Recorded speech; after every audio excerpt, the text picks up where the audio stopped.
नमस्कार, मैं हूं निशीथ राणा। पॉलिटिकल आइडिया के इस अंक में आप सबों का बहुत बहुत स्वागत है। आज चर्चा के लिए हमारे साथ जुड़े हैं पॉलिटिकल आइडिया के संपादक है प्रदीप कुमार जी। और प्रदीप जी का मानना है कि जिस भारतीय जनता पार्टी ने नरेंद्र मोदी जी को इतना बड़ा नेता बना दिया, आज उसी नरेंद्र मोदी जी के नेतृत्व में भारतीय जनता पार्टी जीरो बनते जा रही है। ये प्रदीप जी के मंतव्य है और उनसे हम जानना चाहेंगे उनका क्या इसमें चिंतन है। देखिए निश्चित जी, सबसे बड़ी चीज क्या है कि राजनीति का मतलब क्या होता है? वह नीति जिसके द्वारा हम समाज पर शासन करते हैं, ठीक है, वो है राजनीति। शासन केवल सत्ता में रहकर नहीं कर की जाती है, शासन केवल प्रशासन के द्वारा नहीं होती है, शासन नीति के आधार पर भी होता है, विचार के आधार पर होता है, ठीक है। और भारतीय जनता पार्टी की एक खासियत जो मैंने कहा ना कि जिस भारतीय जनता पार्टी ने नरेंद्र मोदी को हीरो बनाया, नरेंद्र मोदी ने उसी भाजपा को जीरो बनाया। मतलब भाजपा ने नरेंद्र मोदी को बनाया हीरो, लेकिन नरेंद्र मोदी ने उसी भाजपा को जीरो बना दिया। कैसे? अब समझिए। सबसे पहला, बीजेपी की पहचान क्या है?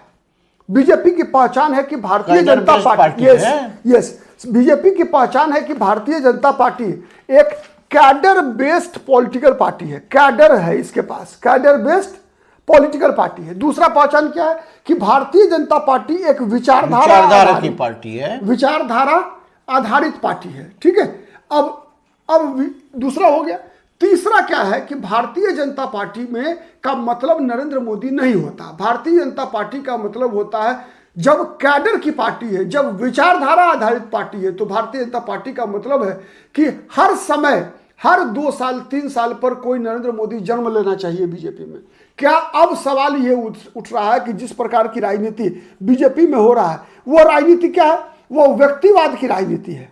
मतलब आप देखिए कि कहीं भी बीजेपी अब 2014 से ही लगातार, अब की बार मोदी सरकार, मतलब केवल भारतीय जनता पार्टी जिंदाबाद जिंदाबाद जिंदाबाद के बदले नहीं। प्रदीप जी देखिए, मेरा जहां तक मानना है कि भारतीय जनता पार्टी जिस विचारधारा पर चल रही है वहां व्यक्ति से ऊपर पार्टी होता है। वही बात मैं बता रहा हूं, तो यहां बीजेपी से गलती अब क्या हो रही है कि अब बीजेपी जिस प्रकार से आप देखेंगे पूरे देश भर में राजनीति कर रही है, वहां पर सामूहिक नेतृत्व, और यह सामूहिक नेतृत्व ही वह कारण था जिस कारण से नरेंद्र मोदी आज बड़े नेता बने। आपको याद होगा अटल बिहारी वाजपेयी ने गुजरात दंगे के बाद अटल बिहारी वाजपेयी ने नरेंद्र मोदी को मुख्यमंत्री पद से हटाने का फैसला कर लिया था, ठीक है। लेकिन वह सामूहिक नेतृत्व का ही असर था कि जब लालकृष्ण आडवाणी, अरुण जेटली ने इस बात का विरोध किया कि नहीं, नरेंद्र मोदी को नहीं हटाना चाहिए, ठीक है। तो वो सामूहिक नेतृत्व का ही असर था कि वाजपेयी प्रधानमंत्री के रूप में वाजपेयी की एक ना चली थी। आज की बीजेपी में कोई व्यक्ति ऐसा है जो नरेंद्र मोदी का विरोध करके बीजेपी में राजनीति कर ले? नहीं है, ठीक है। मतलब बीजेपी में कोई अटल बिहारी वाजपेयी और आडवाणी, मतलब दो, कहा जाता था कि 2 शरीर एक आत्मा है, लेकिन विचार 2 थे। कई मुद्दों पर लालकृष्ण आडवाणी, वाजपेयी, मुरली मनोहर जोशी जैसे बड़े नेताओं के बीच, यहां तक कि आरएसएस की भी बात कर लीजिए, के.एस. सुदर्शन उन दिनों सरसंघ चालक थे और कहा जाता था कि वाजपेयी जी से उनका मनमुटाव चल रहा है, ठीक है। मतलब हर विरोधी विचार का विचार को लेकर के यत्र तत्र कभी कभी इस तरह की परिस्थिति आती रही है कि उसमें मतांतर जो है, हाँ, नहीं, तो माने सम्मान करते थे आडवाणी वाजपेयी सब एक दूसरे के, लेकिन विचार में अंतर होता था, अलग अलग ओपिनियन होता था। आपको पता है कि वाजपेयी जी जो है यशवंत सिन्हा को वित्त मंत्री नहीं बनाना चाहते थे, लेकिन संघ चाहता था कि यशवंत सिन्हा को वित्त मंत्री बनाया जाए। आडवाणी जी चाहते थे, तो इसीलिए आडवाणी जी चाहते हैं, इसीलिए वाजपेयी जी ने कहा कि ठीक है, आपकी बात हम मान लेते हैं। तो ये जो संवाद था, सामूहिक नेतृत्व का संवाद था। अब देखिए, आज के बीजेपी में कोई बीजेपी का मुख्यमंत्री नरेंद्र मोदी से टकराकर मुख्यमंत्री रह सकता है क्या? नहीं, ये तो पहले भी नहीं हो सकता। नहीं था मैं बता रहा हूं। कल्याण सिंह वाजपेयी जी के खिलाफ बोलकर भी राजनीति करते रहे बीजेपी में, ठीक है। हाँ, अंत में एक समय आया जब कल्याण सिंह को जाना पड़ा, मतलब इस्तीफा दे दिया उन्होंने, मतलब पार्टी छोड़कर चले गए, बात अलग है। लेकिन ऐसा नहीं था कि मतलब उसको पार्टी में कोई जगह नहीं बचेगी। आज जिन लोगों ने नरेंद्र मोदी की राजनीति से असहमति व्यक्त की, ठीक है, आज वो लोग बीजेपी में कहीं हैं। और वही कल्याण सिंह जो वाजपेयी से लड़कर दोबारा पार्टी में आ भी गए, और पार्टी में आने के बाद पार्टी में सम्मान भी मिला उनको, फिर लोकसभा गए, फिर राज्यसभा गए, फिर राज्यपाल बने, समझ रहे हैं। देखिए, भारतीय जनता पार्टी समुद्र है, उसमें छोटी बड़ी नदियां आके मिलती हैं, और ऐसा भी देखा गया है जिन्होंने भी भारतीय जनता पार्टी से अपना अलग रास्ता चुना है वो हाशिए पर चले गए हैं, उनको फिर से अपने मूल संगठन में वापस लौटना ही पड़ा है। लेकिन आज क्या है, आज मोदी के भाजपा में संजय जोशी वापस आ सकते हैं क्या? नहीं आ सकते। देखिए आगे इसकी क्या संभावना बनती है। नहीं, जब तक मोदी चर्चा में तो उनका नाम भी चल रहा है। आप देखिए ना, आप जिस प्रकार से नरेंद्र मोदी की राजनीति रही है आज, ठीक है, जिसने भी एक बार भी नरेंद्र मोदी और अमित शाह से अलग विचार रखा, क्या वैसे लोग बीजेपी में कहीं दिख रहे हैं आपको? नहीं दिख रहे हैं। नहीं, आपके उदाहरण है, आपको उदाहरण बताइए। गडकरी जी के बारे में कई बार गडकरी भाजपा की राजनीति में इंटरफेयर नहीं करते, वो अपने मंत्री पद से संतुष्ट हैं। इसीलिए अगर आज वो बीजेपी की आंतरिक राजनीति में अगर हस्तक्षेप करना शुरू कर दे नितिन गडकरी, देखिए आप चुटकी बजा के नरेंद्र मोदी बाहर का रास्ता दिखा देंगे, ठीक है। ये अंतर मैं बता रहा हूं। तो वाजपेयी मैंने कोई बीजेपी में एक जमाने में कोई वाजपेयी, कोई आडवाणी, कोई नरेंद्र मोदी, कोई देवेंद्र फडणवीस, कोई नितिन गडकरी, कोई राजनाथ सिंह, कोई अमित शाह, कोई कल्याण सिंह बना, इसके पीछे कारण क्या था? कई बार ऐसा था कि कोई चेहरा वाजपेयी जी को पसंद नहीं है, आडवाणी जी को पसंद है, तो तब भी वो आगे बढ़ता था, और कोई चेहरा आडवाणी जी को पसंद नहीं है, वाजपेयी को पसंद है, तो वो भी आगे बढ़ता था। दोनों को पसंद नहीं है, ठीक है, तब भी तीसरा व्यक्ति आगे बढ़ सकता था। इसलिए बढ़ सकता था कि चलो ठीक है, हम तुम्हारी मदद नहीं करेंगे, लेकिन तुम्हारा काट छांट भी नहीं करेंगे हम, ठीक है। मतलब बीजेपी एक समुद्र की तरह, गंगा की तरह जो है, सबको अपने में समाहित करती थी। आज बीजेपी का एक ओपिनियन है, केवल हर हर मोदी घर घर मोदी बोलिए तो बीजेपी में आप हैं, हर हर मोदी घर घर मोदी नहीं है तो आपका विकल्प तैयार है। एक दूसरा मैं बताऊं, बीजेपी में एक तो सबसे पहला हो गया कि बीजेपी में सामूहिक नेतृत्व खत्म, अब एको हम द्वितीय नास्ति, मतलब नरेंद्र मोदी और अमित शाह जैसे जो हैं, मतलब वो एक आवाज भी है, एक मतलब कोई आडवाणी और वाजपेयी वाली स्थिति नहीं है, एक ओपिनियन है, एक दिमाग है, दो शरीर है, केवल सब कुछ एक है, ठीक है, एक हो गया। दूसरा मैं बता रहा हूं, इसलिए कोई विभिन्न विचार का बीजेपी में अब प्रवेश नहीं हो रहा है, कोई अलग प्रयोग, ठीक है। देखिए वाजपेयी की सरकार में आपने देखा होगा कि मुसलमान बीजेपी से उस समय भी नहीं जीत पाते थे, इक्का दुक्का कोई जीत जाता था, चाहे मुख्तार अब्बास नकवी हो, शाहनवाज हुसैन हो, कोई नहीं जीता तो सिकंदर बख्त बीजेपी के उपाध्यक्ष हुआ करते थे, ठीक है। बीजेपी एक संकेत देती थी कि भाई हमारा यहाँ ठीक है कि आपको कांग्रेस तुष्टीकरण आपके कारण आपको दिग्भ्रमित कर रही है, लेकिन बीजेपी में आपका स्वागत है, ठीक है। इसीलिए आरिफ मोहम्मद खान, कई लोग थे, असलम शेर खान बाद में फिर, ठीक है, कई ऐसे चेहरे थे भारतीय जनता पार्टी में जो बीजेपी ये भरोसा दिलाती थी अटल आडवाणी की बीजेपी की नहीं, आपका भी स्वागत है, आप आइए, आप काम कीजिए, हम आपको जैसा हमारे बारे में कांग्रेस के लोग बताते हैं कि हम सांप्रदायिक हैं, हम मुसलमान विरोधी हैं, ऐसा हम नहीं हैं। ये बीजेपी, आडवाणी और वाजपेयी की बीजेपी ये साबित करने का प्रयास करती थी, संदेश देती थी। लेकिन आज मोदी की बीजेपी जो है वो कहती है कि नहीं, तुम्हारा वोट चाहे नहीं कीजिए, तुम एबो मत करो, मेरे पास आओगे तो हम तुमको भगा देंगे। मतलब शाहनवाज हुसैन जैसा व्यक्ति को भी जो है आज 2014 से एको को टिकट नहीं मिला। मुख्तार अब्बास नकवी, ठीक है, मुख्तार अब्बास नकवी को मुसलमानों ने कितना गाली दिया होगा, शाहनवाज हुसैन को कितना गाली मिला होगा मुसलमानों का ही, आरिफ बेग जो मध्य प्रदेश के थे उनको कितना मुसलमानों ने गाली दिया होगा। सिकंदर संगठन में उपयोग तो किया जा रहा है प्रदीप जी। नहीं, देखिए वो अलग विषय। आप संगठन में उपयोग, मतलब आपकी सरकार, बहुमत की सरकार तीसरी बार चल रही है, ठीक है, आप सरकार में प्रतिनिधित्व नहीं दे रहे हैं, तो मतलब क्या है?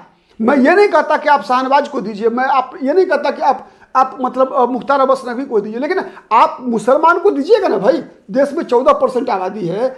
आप क्या आप माने बीजेपी का माने जो राष्ट्रवादी विचारधारा है, क्या उससे उसी लायक अगर 5 मुसलमान अगर आप तैयार नहीं कर सकते तो यह आपकी असफलता है। अटल बिहारी वाजपेयी, आडवाणी की बीजेपी ने सिकंदर बख्त को तैयार किया। अटल आडवाणी की बीजेपी ने आरिफ बेग को तैयार किया। अटल आडवाणी की बीजेपी ने मुख्तार अब्बास नकवी को तैयार किया। अटल आडवाणी की बीजेपी ने शाहनवाज हुसैन को तैयार किया।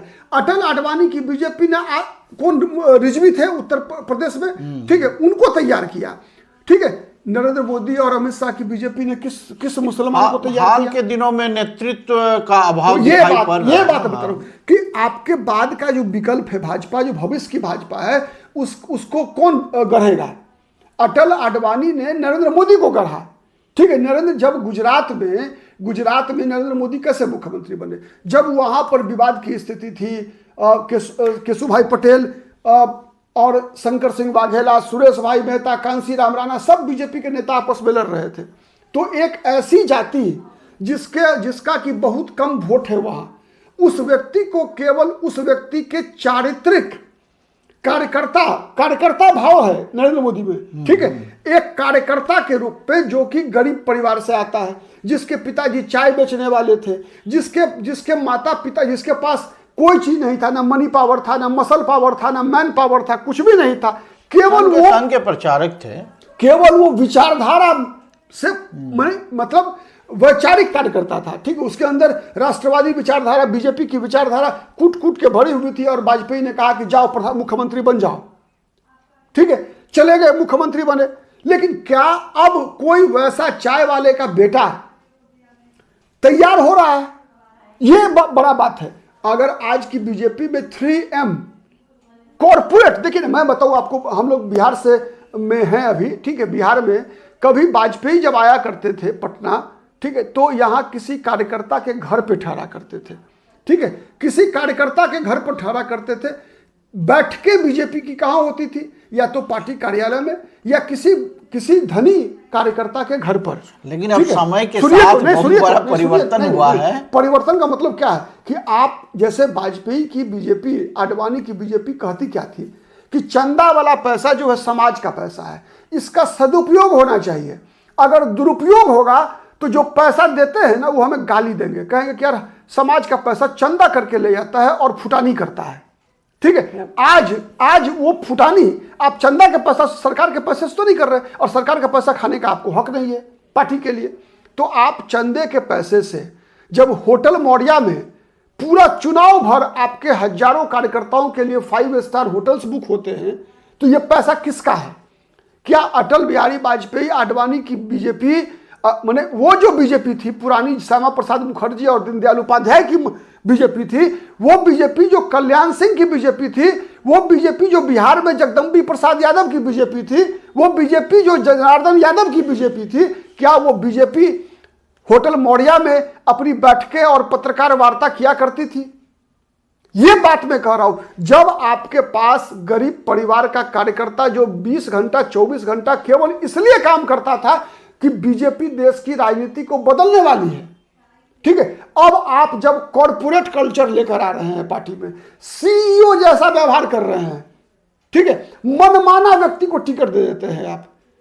आप ये नहीं देखते कि टिकट किसको मिलना चाहिए। पहले पुरानी बीजेपी जो थी, अटल आडवाणी की बीजेपी थी, उसमें जिस विधानसभा क्षेत्र में जो कार्यकर्ता सक्रिय रहता था, जो कोई आदर्श दिखाता था कि नहीं इसका चरित्र अच्छा है, ये यार ईमानदार है, ये बेईमान नहीं होगा, ये चोरी नहीं करेगा, सुन लीजिए, पहले पूरी बात सुन लीजिए, उसको टिकट मिलता था। आज क्या है?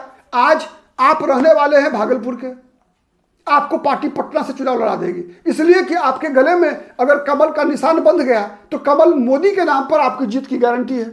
और इस नाम पे आप किसी को भी लाके पटक देते हैं तो जनता क्या करे? देखिए प्रदीप जी, टिकट वितरण को लेकर के तो समय समय पर कार्यकर्ताओं में थोड़ा बहुत जो है निराशा का भाव रहा ही है। अब जो आदमी चाह रहा है, पार्टी का काम कर रहा है, 10 साल से 20 साल से टिकट नहीं मिलेगा तो निराश होगा ही। लेकिन वो व्यापक संदर्भ में संगठन का जितना दायरा बढ़ा है, कार्य का स्वरूप बढ़ा है, तो हमको लगता है कि मोदी जी या अमित शाह जी जो निर्णय ले रहे हैं तो वो पार्टी हित में ही ले रहे होंगे। एक चीज बताइए कि अगर काम का दायरा बढ़ा है तो क्या उसके बदले अपवित्रता का दायरा बढ़ना चाहिए या पवित्रता का दायरा बढ़ना चाहिए? नहीं, अब ये तो देखिए, ये तो परखने का फर्क है, सोचने का नजरिया है। नरेंद्र मोदी आरएसएस के प्रचारक रहे हैं, निश्चित रूप से। और आरएसएस कहती क्या है कि हम राष्ट्रीय पुनर्निर्माण के लिए काम करते हैं, ठीक है। मतलब भारत को महान राष्ट्र बनाना है, तो महान राष्ट्र बनाने का माध्यम क्या होगा? महान राष्ट्र बनाने का माध्यम होगा चरित्र, ठीक है। मतलब चरित्रवान व्यक्ति का हमको निर्माण करना है। अब बताइए, अब आप केवल पैसा कितना है आपके पास, उसके आधार पर अगर आप टिकटों का वितरण होगा और टिकट मांगने वालों से ये पूछा जाएगा कि चुनाव में कितना खर्च कर सकते हो, उस आधार पर प्रत्याशी का मूल्यांकन होगा, उम्मीदवारों का चयन होगा, ठीक है। तो बताइए कि आप व्यक्ति निर्माण और चरित्र निर्माण कैसे बीजेपी करेगी? नरेंद्र मोदी जैसा, मैं जो सवाल कर रहा हूं वो समझिए, नरेंद्र मोदी जैसा कार्यकर्ता कैसे पैदा लेगा? देखिए, चुनावी युद्ध में चुनाव जीतना ये रणनीति का हिस्सा होता है, और अब इसमें तो पार्टी संगठन का मामला है। दीनदयाल उपाध्याय ने कहा था ना कि हमारी पार्टी का भी उम्मीदवार अगर उसके चरित्र में आपको दोष दिखता है तो आप हरा दीजिए, कहा था, ठीक है। बात सही है। और बीजेपी की स्थिति क्या थी? ठीक है कि आज बीजेपी पूरे देश में सबसे बड़ा राजनीतिक दल है, तो इसीलिए बीजेपी की जिम्मेदारी भी बढ़ी है। अगर आप सबसे बड़े राजनीतिक दल बने हैं, छोटे दल थे तो पहले छोटी जिम्मेदारी थी।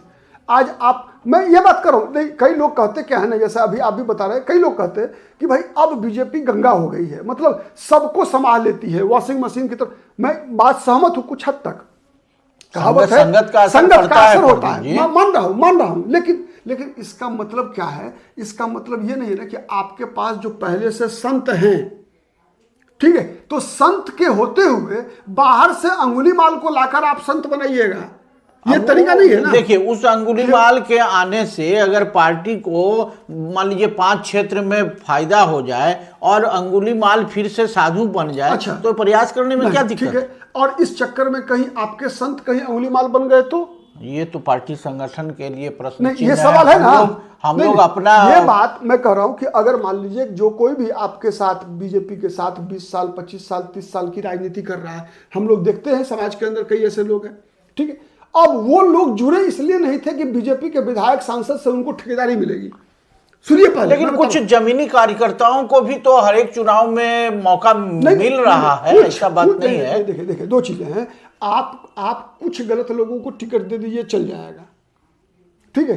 आप उसके बदले कुछ जमीनी कार्यकर्ता को आप टिकट देते हैं, मतलब ज्यादा जो है बाहरी को दे रहे हैं आप टिकट। बताइए, अब जैसे बिहार में अगर हम इसी चुनाव की बात करें, ठीक है, आप जीत गए तो आपके 100 खून माफ, ठीक है, कहावत है, आप जीत गए हैं, जो जीता वही सिकंदर, ठीक है, आप जीत गए हैं तो आपके 100 खून माफ। अब बताइए, मैं एक उदाहरण दे रहा हूं, ठीक है, व्यक्तिगत नहीं है, किसी को व्यक्तिगत नहीं लेना चाहिए मेरी बातों को, मैं उदाहरण के लिए बता रहा हूं, ठीक है। आज मैथिली ठाकुर को 25 साल की उम्र में बीजेपी ने विधायक बना दिया। अब बताइए कि मैथिली ठाकुर की जरूरत, अभी सुन लीजिए पहले, मैथिली ठाकुर की जरूरत ज्यादा, जब हम बात करते हैं राष्ट्रीय पुनर्निर्माण की, हम बात करते हैं चारित्रिक मतलब एक तरह से चरित्र निर्माण की, तो अभी मैथिली ठाकुर की जरूरत राजनीतिक क्षेत्र में ज्यादा है या उसके कला के क्षेत्र में ज्यादा है, ये बताइए। हो सकता है राजनीति के माध्यम से कला क्षेत्र में उत्थान हो जाए, नहीं होगा, क्योंकि होता क्या है ना कि हर व्यक्ति की अपनी एक सीमा होती है, ठीक है।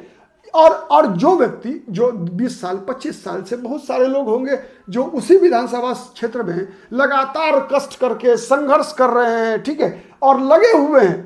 अब बताइए कि वो लोग क्या करें? आज मैं बताऊं आपको, बीजेपी के इस विधायक दल में आप देखिएगा कि कम से कम 30 से 35% लोग ऐसे हैं जो अन्य दल से आए हुए हैं, ठीक है, मान लिया कि मजबूरी है 30-35%, लेकिन जिस विधानसभा सीट से आप टिकट देते हैं वहां तो वो अकेला होता है ना, नहीं, पूरे विधायक दल को आप देखेंगे तो कहेंगे 30% है, लेकिन जिस विधानसभा सीट से आप टिकट देकर जितवा रहे हैं, माने जो ऐसे लोग हैं जो आज बीजेपी का लहर है तो बीजेपी में, कल दूसरी पार्टी की लहर आएगी दूसरी पार्टी में चले ऐसे बहुत सारे लोग हैं। हाँ, ठीक है, तो ये चीज मैं कह रहा हूं कि जो देखिए, बात ये नहीं कि अभी आप चुनाव जीते, देखिए चुनाव में टिकट किसको दिया जाए नहीं दिया जाए ये तो जो है रणनीति का हिस्सा है, लेकिन आप जो चर्चा का विषय था कि मोदी जी पार्टी से बड़े हो गए, पार्टी गौन होती जा रही है, संगठन कमजोर होता जा रहा है, नया नेतृत्व उभर कर सामने नहीं आ रहा है, ये प्रदीप जी का अपना व्यक्तिगत विचार था। मैं साबित आप अभी सुनिए तो मैं बता रहा हूं। देखिए आप आज क्या है स्थिति कि आप देखिए जितने भी पटना से लेकर दिल्ली तक आप कहीं भी चले जाइए, भारतीय जनता पार्टी के जितने भी विधायक सांसद होते हैं उनके साथ विचारधारा आधारित कार्यकर्ता कम लगे होते हैं। ज्यादा कौन लगे होते हैं? जो ठेकेदारी करना चाहते हैं, आर्थिक लाभ वाले, तो राजनीति से जो अपना, ठीक है। हाँ। तो ये आर्थिक लाभ कब तक है, इस बात को सोचना पड़ेगा मोदी जी को और अमित शाह जी को, चूंकि जिम्मेवारी उनके ऊपर है। इसलिए कि ये लोग सब सुख के साथी हैं। जिस दिन बीजेपी केंद्र की सत्ता से बाहर हो जाएगी, जब आमदनी कम जाएगा, आमदनी बंद हो जाएगा, ये सब के सब साथ छोड़ देंगे। वैसे ही जैसे कांग्रेस की आज क्या स्थिति हो गई देश भर में, बताइए। कांग्रेस जब सत्ता से बाहर होनी शुरू हुई, कमजोर होती गई, कांग्रेसियों ने ही कांग्रेस के साथ छोड़ दिया। कांग्रेस कल्चर आने का खतरा दिखाई पड़ रहा है। वही बात मैं बता रहा हूं, ठीक है।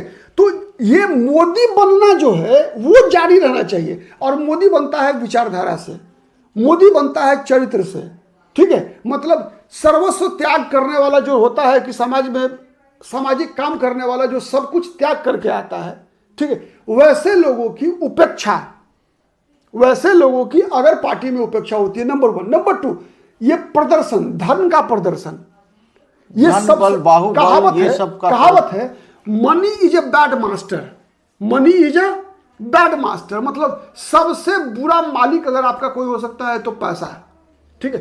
पैसा किसी भी व्यक्ति के नियत को खराब कर सकता है, ठीक है। और चुनाव में अत्यधिक पैसों का उपयोग, अत्यधिक पैसों का उपयोग, ये कहीं ना कहीं भारतीय जनता पार्टी की जड़ को खोखला करेगा। मैं इसलिए नहीं कर रहा आज ये वीडियो कि मैं बीजेपी का विरोधी हूं, मैं इसलिए कर रहा हूं कि मैं चाहता हूं कि इस देश के राजनीतिक दल, हर राजनीतिक दल सही रास्ते पर चले, जिससे से देश का कल्याण होना है। क्योंकि हमारे लोकतंत्र का सबसे मजबूत स्तंभ है बहुदलीय लोकतंत्र का राजनीतिक दल, ठीक है। इस सिस्टम को आगे बढ़ाने के लिए राजनीतिक दलों की व्यवस्था है। हमारे यहाँ गैर दलीय लोकतंत्र नहीं है, हमारे यहां सर्वदलीय लोकतंत्र है, बहुदलीय लोकतंत्र है। तो बहुदलीय लोकतंत्र में जितने भी पॉलिटिकल पार्टी है, हर पॉलिटिकल पार्टी को अगर कहीं कोई रास्ते से भटक रही है तो उसको सही रास्ते पर लाने की जिम्मेवारी, समय समय पर नसीहत देने की जिम्मेवारी मीडिया का होता है, ठीक है।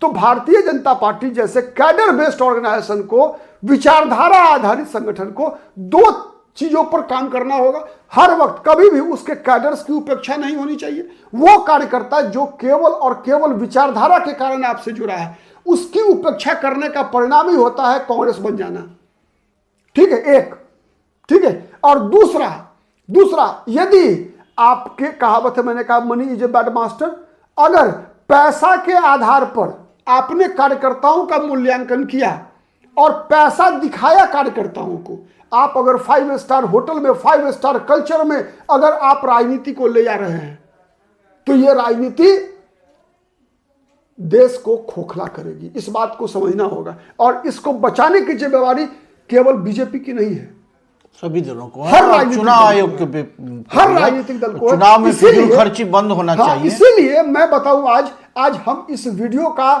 एक तरह से जो समापन कर रहे हैं, उसके पीछे एकमात्र सबसे पहली आवश्यकता है चुनाव सुधार। मोदी जी को सबसे पहला उनका बहुमत यह आदेश देता है कि आज वो सबसे पहले चुनाव सुधार लाएं, और ये विधायक सांसद फंड सबसे पहले बंद करें।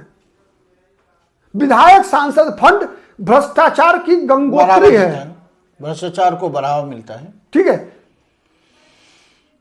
तो ये सबसे बड़ा चीज है। इसीलिए मैंने कहा कि नरेंद्र मोदी बनेंगे नहीं। अगर नरेंद्र मोदी अगर अपने बनने, कैसे मोदी जी जन्म लिए राजनीति में, कैसे नरेंद्र मोदी का कद बढ़ा, कहाँ बीजेपी ने एक छोटे से चाय वाले के बेटा को इतना बड़ा पद पर पहुंचा दिया, प्रधानमंत्री बन गए, ठीक है। वो मोदी तैयार होता है तब जब बीजेपी में विचारधारा, कैडर्स, साधन की पवित्रता, पैसों का, money is a bad master, ये याद रखना होगा।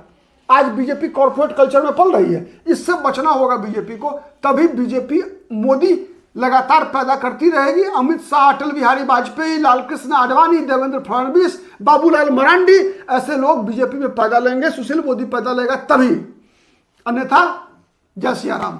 चलिए, आज के चर्चा में ये प्रदीप जी का अपना विचार था। आप इनके विचार से कितने सहमत हैं कमेंट करके बताइएगा। चलिए, आज की चर्चा यहीं समाप्त होती है। धन्यवाद, नमस्कार।